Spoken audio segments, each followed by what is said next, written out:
Welcome back to Pod Save the World. I'm Tommy Vietor. I'm Ben Rhodes. Ben, so we're recording this before the 4th, so I want to say happy 4th, but then everyone's going to listen to it after the 4th, so that's weird. I don't know.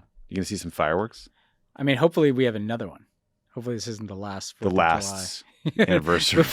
before we cease to be a democracy. America's last birthday? Yeah. Oh, man, this got dark fast. No. Yeah, like it's always good. The kids are into fireworks, so. Yeah. You know. I mean, I was a big fireworks kid. I was kind of a pyro.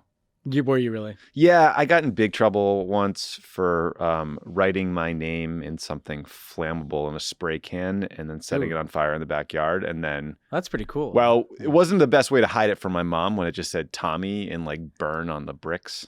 That would not be my first choice for how to conceal my guilt. She was like, "Who did it?" I'm like, "Taylor, my sister." Definitely John, my brother.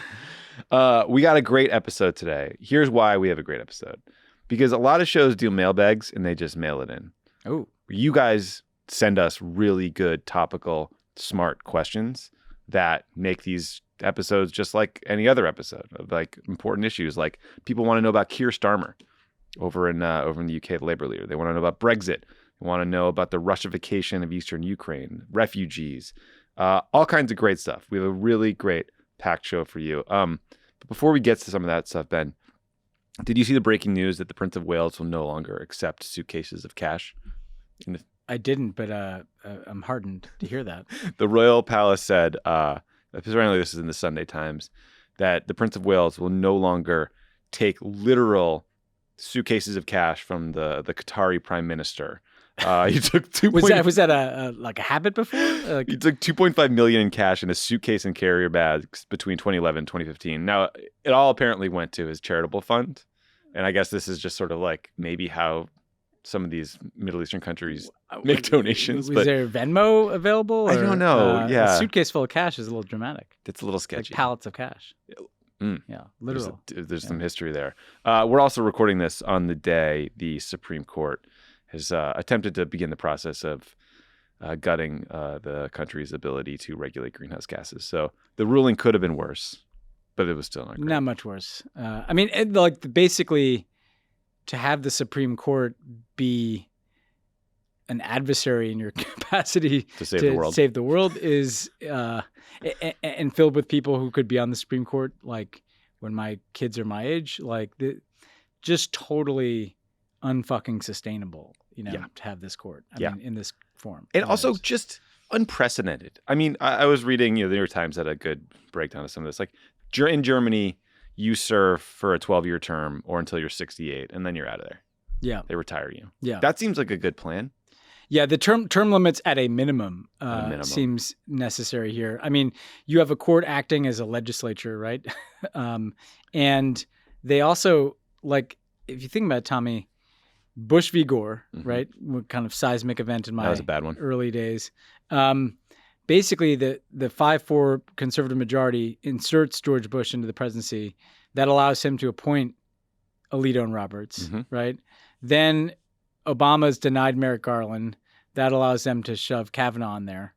And then, I don't have to go through this. It's just like, it sucks. There's not like a democratic legitimacy behind what they're doing. There's basically none. I like when people clutch their pearls about the legitimacy of the court and possible reforms and what it might do. It's like, you guys are crazy. No one respects expanding the court or putting term limits on would be nothing compared to what they've already done to eviscerate the legitimacy of this court. Yeah. Want to do some questions? Let's do it. So I wonder what your thoughts on this is, Ben. Christopher John on Twitter says, what opinions, if any, do you have about Keir Starmer and how is Everton going to do this season? I'll take the Everton piece. Okay.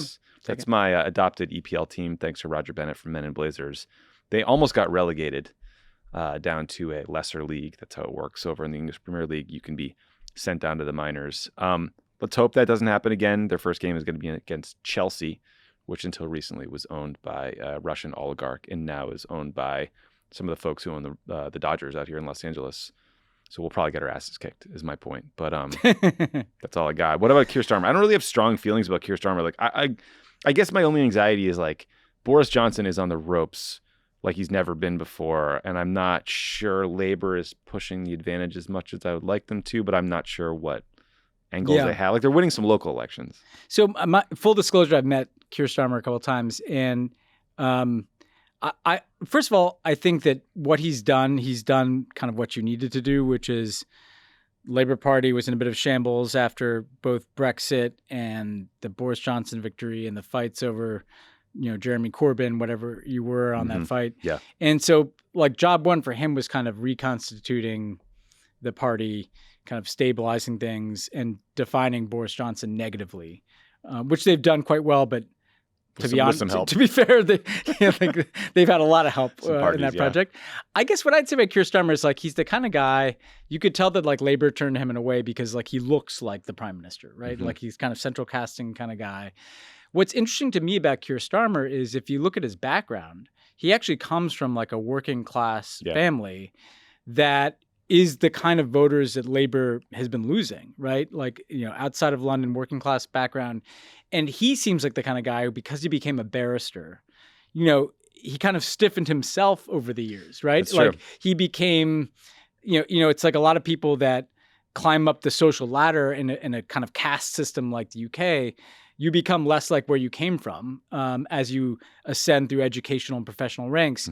And so to me, the irony of Keir Starmer is to take that next step and win back those voters and beat Boris Johnson and the Tories, he's going to actually have to go all the way back to who he was at the beginning of his life. Like he needs to connect with the kind of voters like his parents, right, who've been disaffected from Labour, while kind of holding together this coalition that can excite younger people who might have been more favorable to Jeremy Corbyn, a little uncomfortable with some of the centrism that infuses Keir Starmer. But like, let's face it, it's the UK. Like Labour doesn't win that often. And I think, as we've been talking about on this podcast, like having a big tent and a politician who not only looks the part, but again, can get back in touch with his own roots. That's the step the leap he needs to take to become prime minister. Now that, the party's consolidated, it's under control, it's pointed in a certain direction. Boris Johnson's kind of self-immolated. Now you got to close the deal. Yeah, I was reading a pretty long, thoughtful profile of Starmer, and it mentioned how in April 2020, he ran on the moral case for socialism. He pledged to raise taxes on the rich, defend the rights of migrants, prevent illegal wars, and implement a Green New Deal. Feels like that's a pretty good agenda to get back to. Yeah, that might land well. Yeah, and he, he's threaded the needle by talking, about law and order and trying to duck culture wars when they seem counterproductive, but frankly, there's something to that as well. I mean, like you got to win elections here. I mean, you got to put this all together. But you also have to convey that you stand for something, right? And what are the things that you won't compromise? What are the culture wars, frankly, that you will fight? And I think he's got an opportunity here to do that over the next year or two. Agreed. Let's stick with the UK. So Colleen on Instagram says, I read that the Brexit agreement regarding Northern Ireland is no longer. Can you explain? Thanks. I'll give a little backdrop. We can talk about it. So backdrop here is Brexit happens. The UK leaves the European Union, which means Northern Ireland is out of the European Union too. But Northern Ireland and Ireland share a land border, and Ireland is part of the EU. So the EU has a bunch of strict trading rules, especially around food items like milk and eggs. So they have to figure out what do we do about this border. And no one wants to construct a bunch of border checks or stuff on a hard border between Northern Ireland and Ireland because of fear that could reignite tensions, sectarian tensions. So what they do is the UK and the EU sign what's called the Northern Ireland Protocols. It basically says all these customs checks happen at Northern Ireland's ports.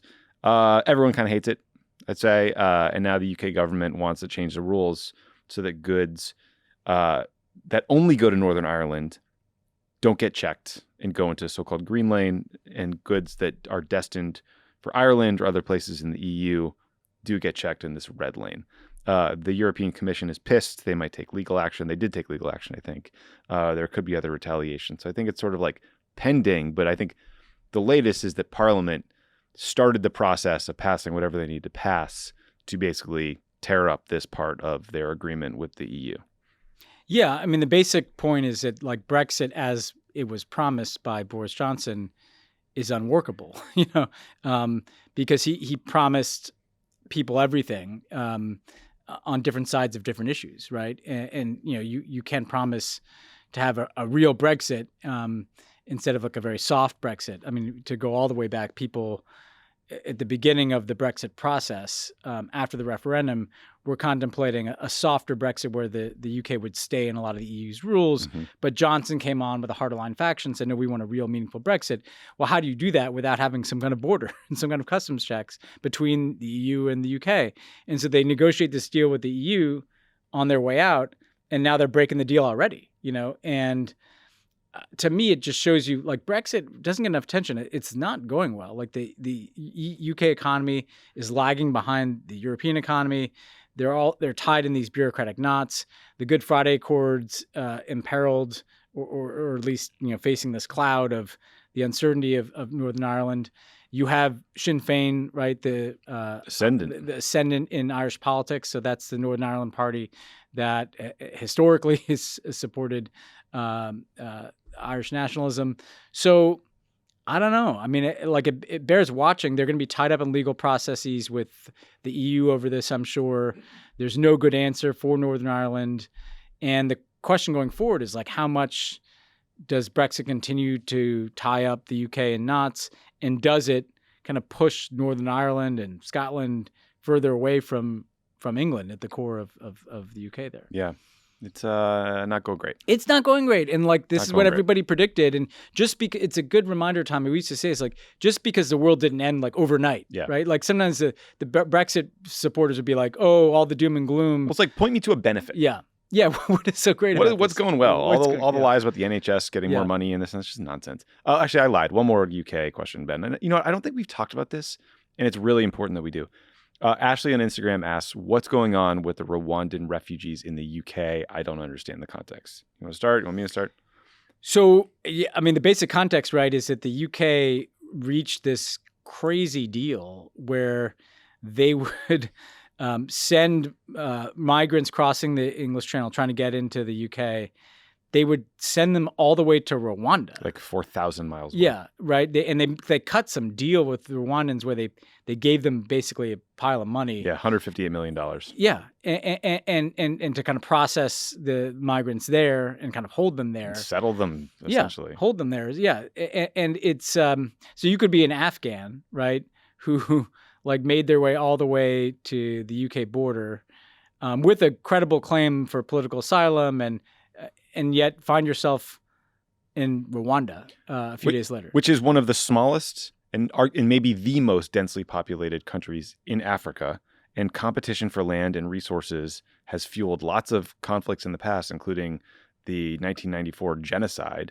And it's very unlikely that all of these folks the UK sends over to Rwanda will stay there, right? A lot of them will spill over into the DRC.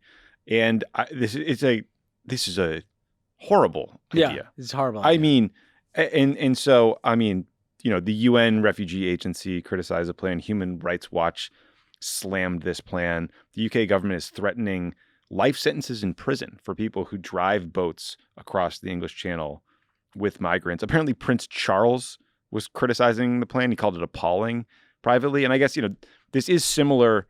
Apparently, Israel sent several thousand migrants to Rwanda and Uganda between 2014 and 2017. I didn't realize that. And there was an Australian policy in 2013 where they began sending asylum seekers to Papua New Guinea and this other tiny atoll because they were worried about smuggling. But like sending people with no connection to Rwanda, no understanding of the language, just to get them out of your hair because it's a political problem for Boris Johnson, like that is disgusting. Yeah. And Paul Kagame, right, the president of Rwanda, he's won some plaudits in the West for having like a pretty well functioning government and somewhat developing economy.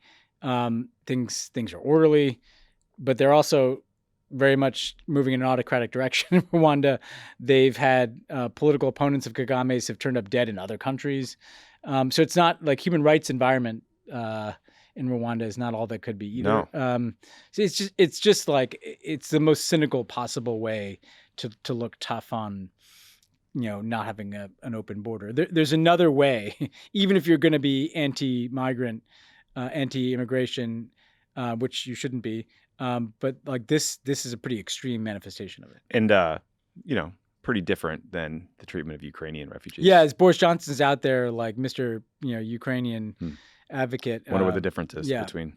An Afghan, right? Yeah, What about the Afghans that the UK fought a war there for a long time? DJ Patties on Instagram said, yes. Can you please talk about the Russification of Eastern Ukraine? Absolutely. Happy to. I mean, the gist is basically the process of erasing Ukrainian identity and language and culture and forcing residents to accept Russian rule. Yeah. Yeah. And what's interesting about this is that like Putin's pretext for moving into Luhansk and Donetsk in the Donbass region of Eastern Ukraine back in 2014 was that there were these Russian-speaking, kind of Russian-oriented populations there who, were separatist or wanted to be with Russia and didn't want to be under Ukrainian quote-unquote Nazis. There's a really interesting article in the New Yorker by Ed Caesar about a Ukrainian refugee family. People should check it out. What's interesting about this family is it shows the generational split where the older parents are from these, from like Kharkiv, for instance, which is one of the biggest. It's the second biggest city in Ukraine, and it's near the border with Russia. It's not in the Donbass, but it's right near the border. And the older generation was pro-Russian. Mm-hmm. They spoke Russian. They were nostalgic in some ways for the Soviet days, but the Russian invasion and Russification of Eastern Ukraine has turned them against Russia, and so a lot of these people that were like on this border area of the Soviet Union who had some sympathy for Russia have been turned against it. And what Putin is doing is he's clearing out these areas. He's literally depopulating them, destroying the cities and towns as they were. And what I would look for in terms of Russification is moving people in. In Mariupol, for instance, after Russia occupied it, they literally were changing the names of the city to Russian. They were getting rid of Ukrainian street signs, just seeking to kind of erase any... Handing out Russian passports, introducing the ruble, distributing new textbooks for kids, like new bureaucratic offices, like marriage licenses. Yeah. I mean, it's like really like some evil bureaucratic shit. And seemingly planned, right? Yeah. Like they have a game plan to just turn the areas of Ukraine under their control into Russia, which is, again, why these peace talks might be very complicated, because what do you do about that if you're Ukraine? Like, Mariupol, it'd be like if, a foreign country conquered, Los Angeles and changed the language and the history curriculum. Right. And then suddenly we're supposed to negotiate. Yeah. Canada just takes like Oregon from us. Or and suddenly says you have to speak French, Christopher Miller, friend of the pod, had a great piece on this. And, a lot of people have quoted the Ukrainian Parliament's Commissioner for Human Rights a couple months ago saying that 1.3 million Ukrainians, including 223,000 children, have been forcibly deported to Russia. So that's just staggering. This is like genocidal numbers. This is like World War II level, like, repopulation. Stalinist stuff. So that was a dark one. This one mixes light and dark. Yorkie Dad 1984 on Twitter. What is Tommy's AG recipe? Blend into smoothie or just water? I'll give you that one. And also, along with everything else, what the actual fuck and what do you think is possible? Do you think it's possible the United States could follow Latin America in a leftward reaction, in our case, to the Christian nationalist and MAGA era? All right, this is not a freebie ad. My AG recipe is my breakfast, Ben. Half a banana, water, ice, protein powder, peanut butter. AG1, you blend it up. It's delicious. That's a freebie for the AG1 That's a people. freebie. That's pretty good. Yeah. Leftward reaction to the MAGA era, maybe, but like we have the Electoral College and the Senate, and that's just going to make it harder. But like, what do you think? Yeah, it makes it harder. I mean, we got a bomb after Bush. I guess, like what I'd say is that like the thing that we don't know yet is who might come out of nowhere here, right? I mean, like, not to get PSA on, but there's something that's going to come next, and I don't know when that's going to come, Tommy, like, was that 2 years, 6 years, whatever it is. But like, we've got now like an 80-year-old Democratic president, Trump is 70, whatever. We got the MAGA right, Democratic Party sorting itself out.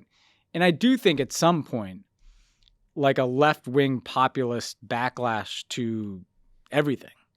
If you look at other places, that can happen, right? Because we're dealing with kind of the mix of Christian nationalism and late-stage capitalism here. So, but it depends on who that person is. Bernie took a whack at it, and the question is, can someone else who's probably younger get traction? I don't know. Yeah, I don't know either. Hopeful. But it's Cross my interesting to watch fingers. it happen in other countries. It's because it suggests that maybe that's something that can mobilize people. But I guess the other thing I'd say about those Latin American countries is that in like Chile, for instance, student movements kind of preceded that, big right? ones. Yep. So like Boric himself, who's now president, started as like a student activist mobilizing hundreds of thousands of people in the streets, right? And was called a sellout by the far left because he started. Yeah, because then he went into politics, right? Yeah, But the question here is like, will young people mobilize at a level that creates that generational change in leadership? I hope so, actually. That would be pretty good if it did happen. There's a great Boric profile in the New Yorker recently. John Lee Anderson. Yeah, John Lee Anderson. It was awesome. Yeah, it was really good. People should check that out. I mean, again, if you can connect the dots, someone who you interact a bunch with young people, Tommy, like, love a good young person. I love a good, I sound like such a middle-aged guy. Hello, youths. Hello, youths. But if someone can connect the dots between climate change, economic inequality, and Get my weed in there. social liberalism and weed legalization, all these things, it's sitting there for somebody. Yes, I hope someone comes along and takes it. I do too. Ben, this is a really interesting big question from JJ Johan on Instagram. What are the biggest ways international politics have changed since you were in the White House? There's a lot of answers to this. I mean, massive war in Europe. That's like an obvious, obvious. But I think one thought to ruminate on. I don't know that we understood the lingering impact of the global financial crisis. The fact that we're still dealing with it. Places never recovered. Yeah. Economies never recovered. And politics went populist. And the rise of right-wing nationalism and populism. I think that's notable. I think that the Biden administration today is dealing with the way American social media companies broke local media institutions all around the world. Yeah, that's a great answer because the way people consume information has transformed international politics because it's transformed the domestic politics of every country, right? I would throw in there, which ties into your financial crisis point, even through the Obama years, there was something of a habitual deference to the United States to what's the agenda at the G20 and, what's the plan for the next big climate change conference. There was still a kind of a deference to the U.S. And I think that had taken a huge hit after Iraq and the financial crisis, but it was still kind of there through the Obama years. My sense is that just collapsed under Trump.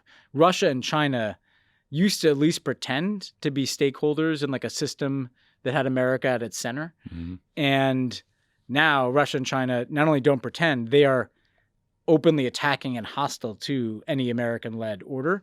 So the kind of, because of the financial crisis, because of social media, because of a lot of things, the deference to American leadership and just the role that Russia and China play trying to upend it is much more acute than even a few years ago at the end of the Obama presidency. Yeah, I mean, I've written down China is just way more assertive. Way more aggressive, way more assertive. They're certainly not like a helpful actor during most of our time, but on some things they, here and there, like certain sanctions and this and that. Did you see that, like, Tony Blinken gave a speech about China a few weeks ago, and today the Chinese came out with like an 80-page rebuttal or something? Oh my God. They was just full of shit talk. Like, that kind of stuff didn't happen. Yeah, that's a modern iteration. I think India becoming disconcertingly less democratic is a big trend. That's a big trend. I also was sort of thinking about this and remarking upon how many things have not changed. Like, there's about to be an election in Israel and Bibi Netanyahu might come into power. Merkel just retired. Yeah. Boris Johnson's still a pain in our ass. Putin's still kicking around. We still haven't pivoted to Asia. We've been trying to pivot. It's so hard. It's like Zoolander. We're just not turning. I would say, like, I watch all these announcements of like the tens and tens of thousands of troops that will be stationed now in Europe as part of this new NATO plan.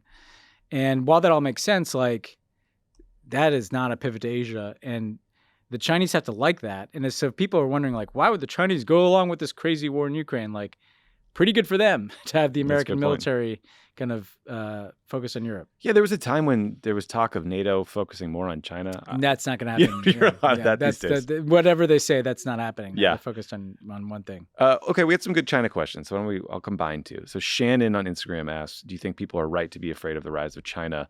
And then Mandrick14 on Instagram says, why did China crack down on streamers and influencers? You want to start with these?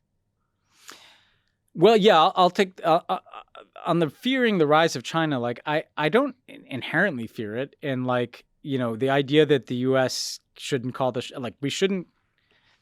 It was clearly dangerous for the U.S. to be a hegemon like we were, because we did shit like invade Iraq, right? We did crazy shit, and I think the idea of having different countries emerge and play large roles in geopolitics and the global economy, that's all good, right?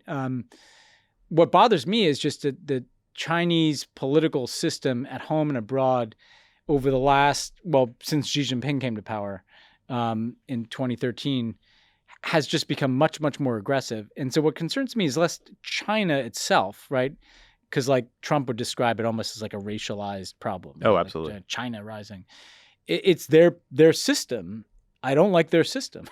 So I like the kind of techno dystopian authoritarian total control of information, the capacity to use technologies for extreme forms of surveillance, the organization of big data with artificial intelligence to kind of control people.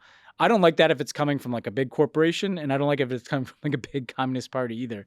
And especially when it manifests in like the treatment of the Uyghurs and the genocide. Yeah. Although, I mean, we should be honest. Like, I think the right wing in the United States, they are particularly focused on China's views towards religion. Yeah, that's a big piece of it. That's a big piece of it. But and I think what you've seen increasingly too is that like the rise of China, it can be very different things. It could be the positive view could be like a China that is investing in other countries, helping to build infrastructure, that other countries are lifting people out of poverty, following playbooks that they develop, not that dissimilar from what China did, that China is contributing constructively to solving problems like climate change. The problem is that when you look at how China is throwing its weight around in some countries now, it's putting those countries into debt traps. It's building coal plants. Yeah. It's helping corrupt autocratic governments stay in power. And so it's nothing inherent about China as a country, but this version of the Chinese Communist Party seems to be moving in the direction of the less positive way that China could rise. Yeah. What about the streamers crackdown? What'd you make of that? I mean, I think we have a global war over culture and speech, right? Yeah. And the Chinese want to control. As it's interesting that as culture has emerged, as the middle class emerges, consumers emerge, and pop culture explodes inside of a country. And so China has its own internet and has its own influencers and has its own streaming content and Tencent and all these platforms.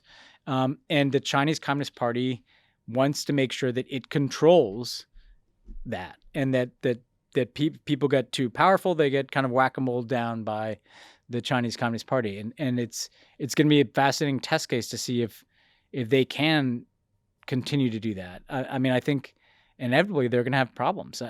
Like people, I don't know. I maybe it's the inherent like American in me, but like I have to think at a certain point, people get a little tired of like the party line on everything. I mean, you certainly saw it during some of these COVID crackdowns. That's right. You know what I mean? I mean, people were in the streets screaming at cops like shit that will get you thrown away for life in China. So at some point, you're right. I mean, there's desperation. I mean, I think this is probably a related question and answer, Ben, which is Aid Stormo on Instagram says, what's up with all the defense spending Dems keep adding? Is Ukraine or just ? I'd say Ukraine, China, a defense industry structure that makes it impossible to kill stupid programs and projects because they spread out the jobs and production of these things all over the country in districts, and you get all this NIMBY stuff from elected officials. Yeah, and I think I'd add to that just the Democratic Party's like inherent defensiveness. Like there's so much waste in the defense budget. It's like hundreds of billions of dollars too high. One thing we've talked about in the past, like the modernization of the nuclear weapons stockpile that's going to cost $1 trillion, right?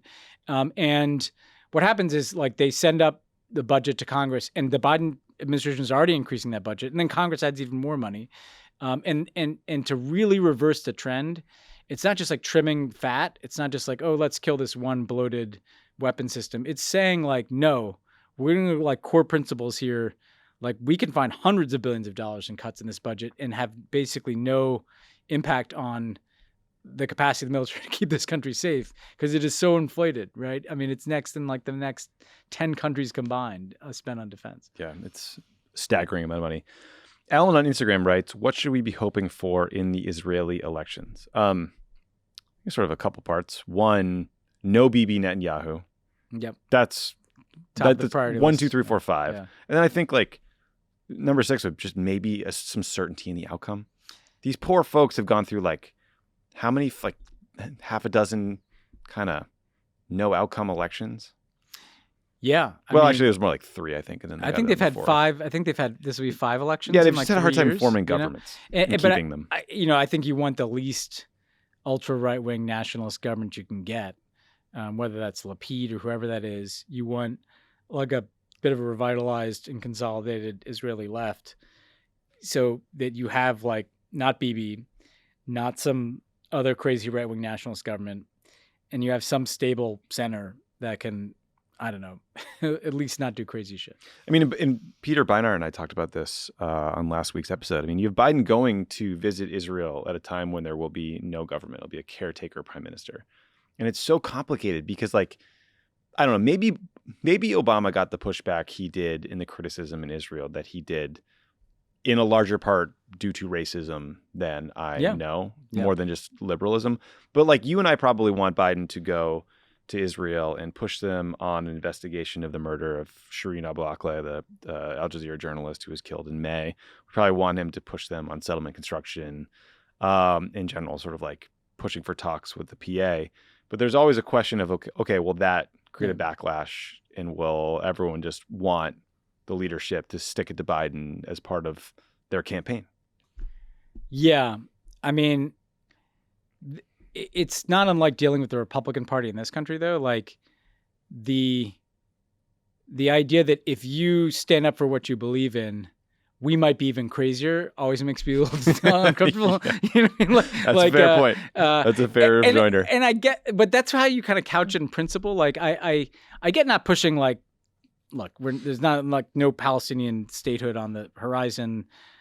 Like talks with the PAs aren't going to go anywhere, but like the U.S. can take a position on the killing of a journalist, right? The U.S. can take a position. An American too. Yeah, yeah. An American journalist. The U.S. can take a position on settler violence, right? I mean, things that you would say in any country, right? And if that is, you know, like if we can't do that because we seem constantly worried about the backlash from everybody, and yet the trends are moving in the wrong direction anyway, and not just in Israel, like in this country too. No, you're right. You know, you're right. Ben, this is a good question. Lourdes on Twitter asks, "Can you explain the war in Yemen, when and how it started, and U.S. position? Gracias." You want to do this one? You sort of spun the gamut of living through this. Yeah, being in government and then outside of government. Yeah. So basically what happened is inside Yemen had this political crisis post-Arab Spring, like a lot of places, where their kind of corrupt aging autocrat was ousted. There was a period of some political instability. Out of that period of political instability in kind of 2014, 15. What was that guy's name again, the president? Hadi. Saleh, yeah. Because when Ben and I shared an office together in the basement of the West Wing, John Brennan, who then the Homeland Security Advisor, later the CIA director, would always talk to President Saleh. And it's funny to hear John's readouts because like Saleh would be drunk half the time, and John would scream at them in Arabic things like "the eyes of the world are upon you." Yeah, it was just not like a very wasn't an ideal political situation. It was right? tough. And so what happened is the Houthi movement, which is kind of a distinct faction, religious sect inside of Yemen that is somewhat aligned with Iran. They started to gain a lot of traction inside of Yemen, and they were kind of advancing their position and moving into the capital. And the Saudis were freaking out about this, you know. And this is right at the time that King Abdullah dies and Mohammed bin Salman ascends to this position as, at the time, deputy crown prince, but really the power behind the throne, because his father, the king, is, let's just say, he makes Joe Biden look like a pretty virile young man, you know.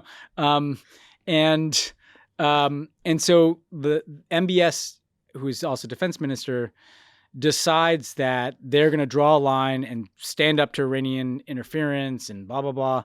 Now, to be clear, the Houthis are a distinct movement inside of Yemen. They live there. They're not like Iranians who came into Yemen, right?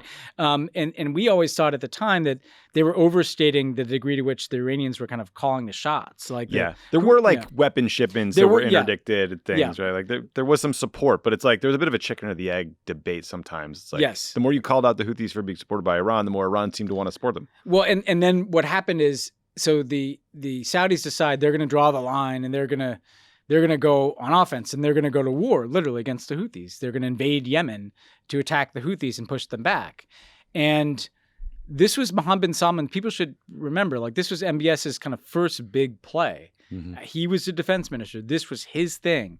And we in the Obama administration, like, were not supportive of this. Like, we had been trying to encourage them to open up a diplomatic channel with the Iranians, to reduce tensions, have a political process inside of Yemen.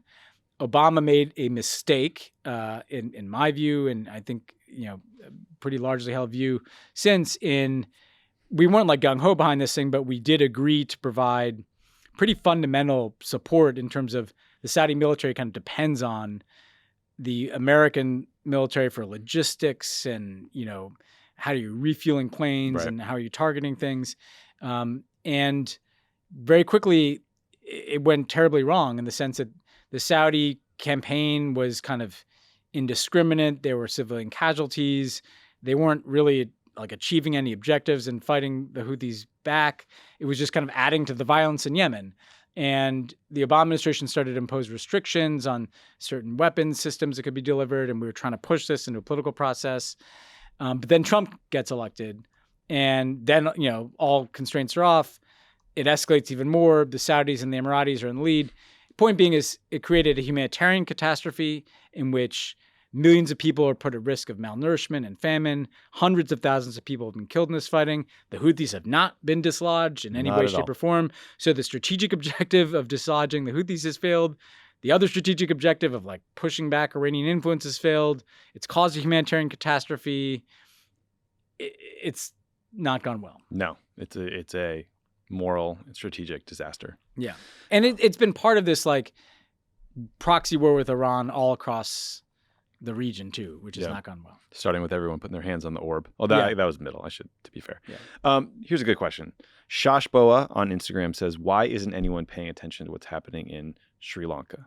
That is a good question. It is pretty dire. I mean, we're recording this on June 30th. Their economy is on the verge of total collapse. People are literally spending days in line trying to get kerosene or cooking gas. Can't always get it. They can't get basic food. There's been political violence. There's been massive protests.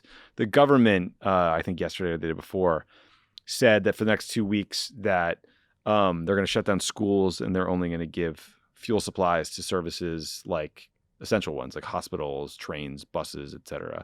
So this is really like the culmination of massive economic mismanagement, the pandemic, and then a bunch of terrorist attacks that just destroyed the tourism industry.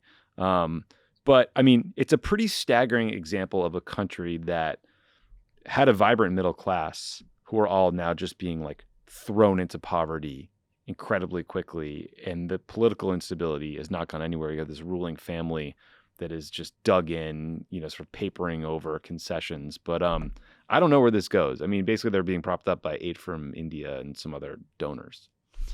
Yeah. And on the question, I mean, I think that the harsh and somewhat uncomfortable reality is like, to some extent, geography, right? Yeah. In that if this was happening in, along Europe's borders or right in the middle of, East Asia or, was in the Middle East, we'd be all over this, right? Be paying a lot of attention to it. I mean, Obama used to make this point a lot about even the Middle East relative to Africa, because Obama obviously cared a lot about Africa. Like there was a war in the Congo that killed, millions of people that didn't register. And that's not right.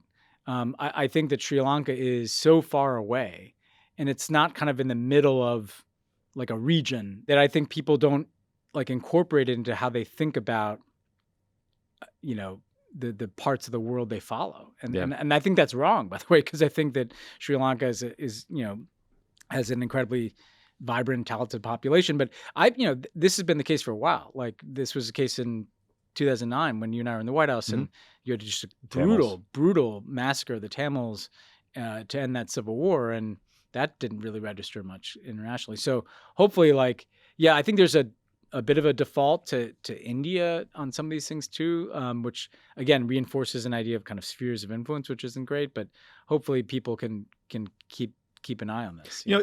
It leads to a bigger, broader question of like how and when and why wars get covered. I mean, I think there's a clear bias in terms of geography and race. Yeah, frankly. Yeah, and like the amount of mind share and economic interests, and economic interests in sort of spheres of influence. Yeah. But like, the amount of coverage of the Middle East peace process is disproportionate to all these other issues that are out there in the world that could flare up. I also remember hearing a lot of people at the beginning of sort of the Ukraine conflict being like, why are people reporting on this so much and not reporting on the civil war in Ethiopia? Like the media is terrible. They're hopeless. And there's a piece of it that is just kind of logistics. You know what I mean? Like the Ukrainian government was welcoming in journalists, was putting them up, was taking them to the front lines, embedding them with their military. In Ethiopia, like you couldn't get into the country. You couldn't get into Eritrea. It was incredibly dangerous to go to the places where the fighting was. So like that kind of, those sort of like very simple kind of common sense things often sometimes play into the coverage. I'm not saying there isn't bias, in terms of like what a bureau chief in the U.S. is interested in. Like clearly, like the Ukraine story is viewed as like the really hot story, and I don't know that the Ethiopia story ever was. Like some really amazing reporters were there and like doing brave, like Nima Bagir was like doing incredible journalism to get there. But it's complicated. Yeah, I mean, some of it's legit, and some of it's very uncomfortably Western centric and racialized. The legit piece is like in Ukraine, this could become like World War III. For sure. Like, so unlike... And there's nukes. If there was, exactly. If there was a war anywhere else, in most other places in the world at least, you actually wouldn't have the potential, NATO and Russia could get in a conflict over Ukraine that could cause a nuclear war. That's big news. And one was threatened. Yeah, and it was threatened. So like there is some very real reasons for Ukraine to get the attention it has. I think, but then there are other things like, even like a humanitarian catastrophe like Syria, let's face it, was like a bigger story because it also fed a refugee crisis into the West, then then again, to use the example of the DRC of Congo, millions of people were killed there. Like more people were killed there than in Syria. And there were masses of refugees. But they didn't come, very few of them came all the way into the West. Yeah, or it took a lot of time, yeah. Yeah, so it just, we have to, like that's part of the structural wiring of the media in the U.S. and Europe. That's right. Stubaj on Instagram says, Young Worldo wanting to understand the world politics better. Where did you start? This pod will help. Yeah. I mean, there are some like back episodes that are very evergreen. Like Mark Lippert, former U.S. ambassador to North Korea. Wow, you're going to the catalog. There. Way to be, well, like if you want like primers on like stuff like that, or like, who's that amazing assistant secretary ambassador, Johnny Carson? Yeah. Like I did one with him about his career. Like I don't know. There's some old stuff that like won't feel old that will be helpful. I would also just say like pick a couple of news outlets, find some free ones and read them. Like Al Jazeera English, the BBC, the New York Times International section. Like you're going to learn a lot from those things. Yeah, I guess for me personally, like, I was obviously much younger, but like the BBC was an interesting starting place because they were so global in their coverage. Global. I used to love... I use it for this show all the time. Yeah, but I'd listen to BBC Radio and they'd some guy in Zimbabwe. Their podcasts are great, too. Their podcasts are really good. So check out the BBC is like... BBC World Service. Yeah, BBC World Service is a great portal. I think also like, to me, finding like, like a good New Yorker piece, like you mentioned John Lee Anderson. Mm-hmm. Like if you read like a John Lee Anderson piece in the New Yorker, like say the one we're talking about, Boric in Chile, you won't just get like a profile of that guy. You'll get kind of like a flavor of the left in Latin America, the history of Latin America. And so to me, like that kind of feature length journalism, and pick your flavor. What was the Joan Didion book you gave me where she's in like Argentina? Well, there's Salvador. The book she had Salvador. She had a couple others too. Like, but like to me, like to use a word like reportage, but like, that like I always love that. I have to say, even though it's like the most neolib plug I could make. You're voting for Macron? No, The Economist, like if you pick up The Economist, it's like the BBC in that they have a section on every part of the world. That's true. Now, it has a point of view, and you have to know what its point of view is. Its point of view is open markets, open democracy, globalization, some of which is very good, some of which has not had a good run in the last 30 years. But I do think it's probably expensive. But like it does, just things that give you that full lay of the land are good. Yeah, if you're young enough to be at school, just steal it from the library. No one will care. No one will notice. They're not reading the fucking Economist. Yeah. I mean, but, there are bits and pieces there. But like, shop around. There's a lot of content out there. Ben, Leanne on Twitter wants to know, what are your simplest pleasures and biggest pet peeves? Not the obvious, big, infuriating, or amazing stuff. Just normal, everyday things. My simplest pleasures and biggest pet peeves? I mean, my simplest pleasure living here in Los Angeles is running on the actual beach. That's cool. Because I live in Venice. So like I run down and I run on I wreck my shoes and I just kind of run on the sand by the water. This shows how much you've grown. By the way, a decade ago, you would have just said cigarette. That was through the White House years. That was my only simple pleasure. Yeah, it was also the only time I was physically outside of a building. Was literally ripping butts with Cody Keenan. The only time I could get outside. So the running like a pretty stiff drink at around 6 o'clock when you really need it. Continues to be simple pleasure. It's funny when you get older, I like the extent to which like reading a book becomes simple pleasure. Yeah, I know. I nap like twice a year because I just suck at it. But when you get one in, that's sweet. A nap is kind of a delight. Related one. My dog in the morning is extra cuddly and cute, and I'm pretty into her. I watch a lot of football. I like edibles. I like a good glass of wine, not expensive glass. I think if you listen to this show, we're enthusiasts of edibles. Yeah. Cooking, actually, I like cooking too. I really like cooking. Really grown to enjoy it. Yeah, it's cathartic. You got an hour, you get something done, then you eat it. What are your pet peeves? Getting seated really close to people at restaurants. Oh, I hate that. Drives me even like pre-COVID when you can't hear and they're listening. You think that they can hear your conversation. Inevitably you're next to a bad date or something. Yeah. That's a good one. Yeah. This is not about anyone on this show or at this company, but I have a podcast that I listen to all the time that I really like, and one of the hosts, it is an epidemic in podcasting of answering the question you just asked before the person can, where you like answer for them. Oh, you ask a question and you answer it. Mm-hmm. Yeah, that's really annoying. That's the thing. Also, just in the podcast world, the horrendous like searchability of shows, because I'm always looking for like great interviews on things we're going to talk about that week, and unless you have like a really specific search term, you can never find what you want ever. Yeah. Apple. Why is it that it's so hard I've noticed that too. I don't know, man. Like it never just gives you something you want. Just help me out. Yeah. It's always crap. What other pet peeves? I'll tell you basically the way in which money is ruining college sports. Like I say because it was announced today that like UCLA and USC want to join the Big Ten.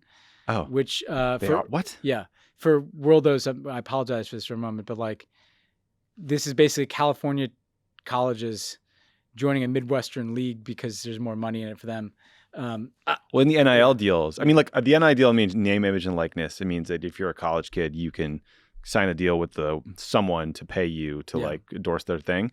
But I support that. I think these kids should get paid.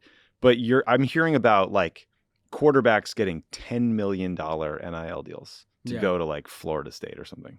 Yeah. That's just a shitload of money. Yeah, it's so that's I don't know why that popped in my head. I don't know, like pet peeves. What about people who reply? Unnecessary reply alls. That's brutal. That's a big one. Yeah. Unnecessary reply alls is a big one. From globally renowned authors. No, I was going to say like when you tweet something, like you read about like Donald Trump literally trying to storm the Capitol himself on January 6th, and you say like, this is unbelievable. And someone replies like, do you really not believe this? Are you really surprised? Like, yeah.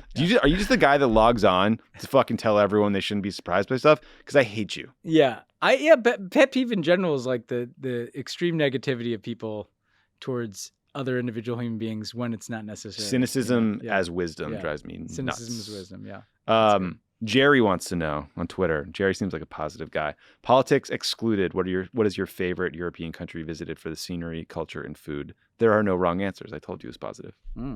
What are you? I mean, I'm like a real France homer at the moment, just because I just had such a good time there. I was thinking about we did a pod tour in Stockholm in Sweden. It's a really cool city. And then I was also thinking about, Ben, in 2009, I think, or 2010. I got sent to Lake Geneva for the P5+1. I remember that. The Iran talks, the allies with the Iranians, and it was at this villa in Lake Geneva, looking over this stunning home that I'm sure the CIA had wired to the fucking gills, looking down on this lake, the Lake Geneva, which is one of the most beautiful places I've ever seen in my life. Yeah, that's pretty legit. I lived in France. I'm a bit of a France homer too. I guess, like, and I'd say for food, and I know this is dicey, but I do lean French on the food. There's great things about Italian food, obviously, but like I lean in the French direction. I think in terms of scenery, like I love a good, very distinct city, and I'll set Paris aside because we are in France. Barcelona, Amsterdam, like those are places that are not like anywhere Amsterdam's else. Awesome. Amsterdam is fucking awesome. No knock on Barcelona, but like Amsterdam's just crazy. You're like, well, I'm on a canal again. How did that happen? This is great. I'm rounding a corner. Whoa, look at that. Like there's the beautiful canal. I also like culturally. I always like the vibe in Berlin. Okay. Like felt like there's just always a lot going on there. I went there by myself once. I ended up walking around. I remember looking at my phone. It was like 9 miles, and it was just some real dark tourism. Well, it doesn't have the beauty, right? Like that's why Checkpoint Charlie. It doesn't have like the natural beauty of like an Amsterdam or Barcelona Park because it was destroyed for a lot of reasons. I will say that in Dark Horse, Tallinn, the Estonian capital, cool little city. But I need to spend more time. If there's a place I want to spend more time in Europe, it's in the Balkans. I haven't really I've done zero time crushed like Croatia and Slovenia. I want to go there. So give us a shout. Balkan World does. I remember I mentioned that I did a study abroad program in Italy, and I remember we went everywhere. There was this one town called, to your point about like kind of quaint or like distinct towns. There was a town called Assisi. It was over the top of a hill. Not the dictator. No, St. Francis of Assisi. Okay. And it was like a monk or a monastery at the top of this beautiful hill in Tuscany. Yeah. And it was sort of this like part of the Renaissance where, there's sort of like the early period where they don't know what the hell they're doing. And then there's the later period where you go to the Vatican and it's just like, it doesn't say religion to me. It's just like power and like gaudy and money and massive structures. And it was sort of this middle period of Renaissance painting where it was, I don't know, it just felt very sincerely held. Yeah, I mean, it's Europe. So like my honeymoon was Prague and Vienna, and there's like a Prague, Vienna, Budapest. Prague's incredible. Thing that's cool too. Crazy. There's so many places. I like them all. I like them all too. I like Europe. Let's face it. Yeah, cool. It's awesome.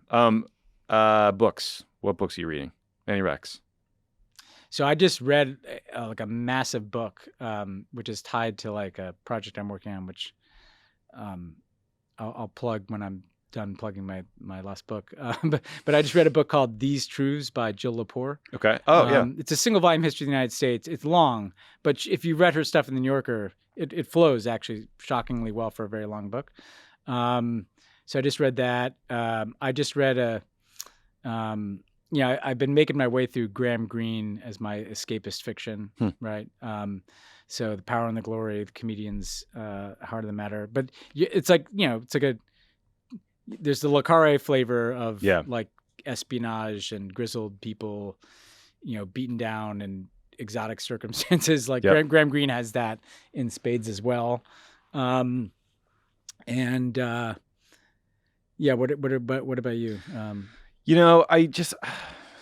reading Le Carre's now. I think I mentioned that white nationalism book earlier. People ask what I mentioned a AI book once on the pod. It's called Life 3.0. It's pretty interesting. I'm sort of like, I put it down to to read something ostensibly less intense on vacation, and then I failed. Yeah. But I'm kind of excited to like dig into some of these Lucaria ones from now. And I'll need some newer fiction. I need a good nonfiction. Yeah. Ben, Julia wants to know if you could have an Emily in Paris spinoff, i.e., Ben in X. Where are you going? I guess what this means is you are living in a city. You don't really know what's going on. You barely speak the language. You're having a bunch of trysts, and you work in social media. So I'm probably gonna like completely miss the mark on like and I'm not just saying, like, there's this place called Luang Prabang in Laos, right? Where it's I can't describe to you this place. It's like, it's up the Mekong River. It's the ancient Buddhist capital of Laos. It's full of these like old Buddhist temples and French kind of colonial buildings, surrounded by like waterfalls and everything. And then if you go up the river, there are like these little backpackery type hotels.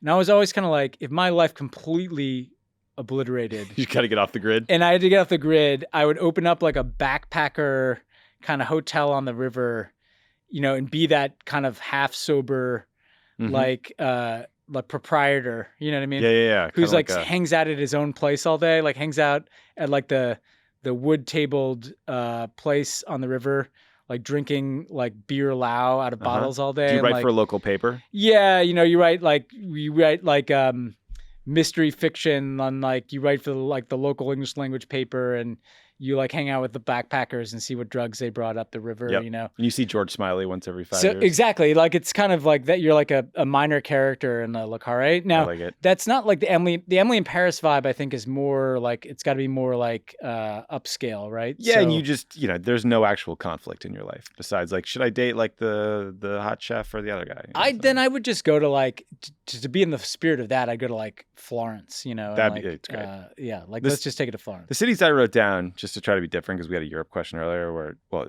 this one is Istanbul, somewhere in Chile, or Bangkok. Yeah. Those would be some good off the grid. Bangkok is a good one. Southeast Asia in general is my number one option for like, if I could just disappear into a region, it'd be Southeast Asia. Yeah.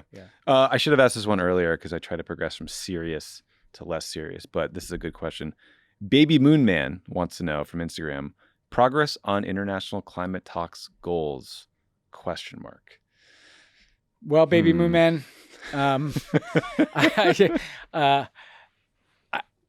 think that, like, so first of all, we have some problems on the horizon here because Glasgow didn't go all that well, right? And Joe Manchin spiked hundreds of billions of dollars in climate spending, and the Supreme Court just gutted our regulations. So that's bad too. We're kind of fucked. And then the upcoming COP is in Egypt. What? Yeah, which is not next year's or this year's COP is in Egypt, which I don't see as an ideal venue. I think the Emiratis are on deck maybe. Like, what was this, FIFA? Yeah, like everything is kind of fucked right now. I think that like the obviously you need to phase out coal, you know, like you need to be, in addition to methane, and stopping the construction of new coal plants. But like this issue about mobilizing climate finance to deal with like mitigating the effects of climate as well as the transition. I don't like it. I don't like it when like corporations pledge to do things that they don't back up with concrete data, or people just pronounce that there's trillions of dollars in climate finance. But the big but, if governments are not going to be able to do this, you know, a lot of the action around these summits is going to have to be, unfortunately, like in the private sector, in the activism sector, like, because I'm not that hopeful that world governments are going to get like an epiphany on coal and all these other things in the next year or two. Yeah, we're banking on climate tech a little bit too much. Exactly. I agree. Yeah. Well, I think that's all we got. I mean, I hope everyone had a great July 4th. Sorry again to the Prince of Wales for not being able to accept the literal suitcases of cash from your friends in Qatar, but you know, you'll find a new benefactor. What's your favorite kind of like holiday, weekendy holiday? So not like Christmas or, you know, Thanksgiving, but like, you know, in the kind of... I love July 4th. You're a July 4th guy. Love it because I love fireworks. I love the beach, and I love that it's early summer. Yeah, and you always kind of associate it with summer. Yeah. It's just the best. You're not a President's Day kind of guy. No. What else we got? Halloween. I don't give a shit. I mean, these are like minor holidays at this point. Thanksgiving's fun. I don't know. I like Thanksgiving. That's a good. Yeah, one. 4th of July is up there. Thanksgiving's great because you can sort of binge eat and there's no concern that anyone judgment. will see you in anything but a sweater for a very long time. That's true. All right. Talk to you guys next week. Have your athletic greens.